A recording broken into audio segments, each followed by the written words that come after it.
clock struck 2:26 a.m., and then nothing. For Elias Ward, it struck 2:26 a.m. again, and again, and again.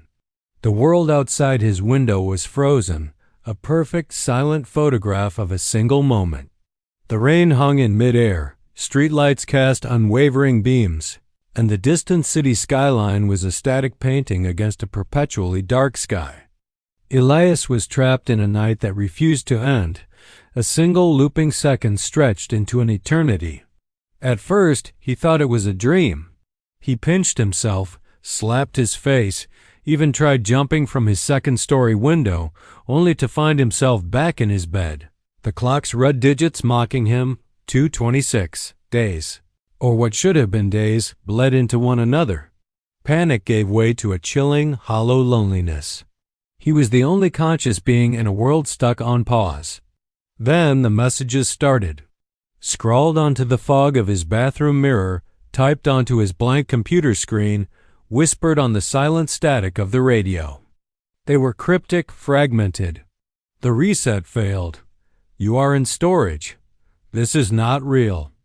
The messages came from an unknown source, a ghost in the machine of his broken reality. They explained that what he was experiencing wasn't a dream, but a glitch. A catastrophic error in a system he never knew existed. He was, according to these phantom communiques, a piece of consciousness that had failed to reset. Every night, the system performs a soft reboot on human awareness, a process of forgetting and beginning anew. But for Elias, the reboot had failed. He was now an anomaly, caught in the digital purgatory of the system's backup storage unit for corrupted data. His reality was a simulation, a holding cell for a consciousness that had fallen through the cracks. The more he learned, the more he unraveled.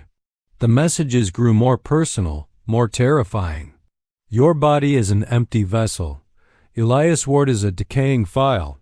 He started to see it himself. His reflection would flicker, his memories would blur. Who was his mother? What did his favorite food taste like? The details of his life, the very pillars of his identity, began to crumble like ancient stone. He was forgetting how to be Elias Ward. The source of the messages finally revealed the final, horrifying truth. His physical body was still out there, in the real world. It was breathing, its heart was beating, but it was empty. A shell waiting for a consciousness that would never return. He was no longer a person. He was becoming what the messages called a residual awareness, a ghost without a past, a thought without a thinker, doomed to wander the repeating moment of 2:26 a.m. until his memory, his name, his very sense of self, faded completely into the silent static. The messages stopped coming. Elias was alone again, but this time he was barely Elias. He'd look at his hands and not recognize them. He'd whisper his own name, and the word would feel foreign on his tongue. He was a fading echo in a frozen world. He could still see the clock on his bedside table, its numbers forever glowing 2:26. But soon, he wouldn't remember what those numbers meant. He wouldn't remember the concept of time at all. He would just be aware. A silent, nameless presence in a night that never ends. A permanent resident of the wrong 2:26 a.m. If you ever find yourself awake in the dead of night, and it feels like time itself is holding its breath, maybe you're not just having a sleepless night. Maybe, just maybe, you've caught a glimpse of the storage.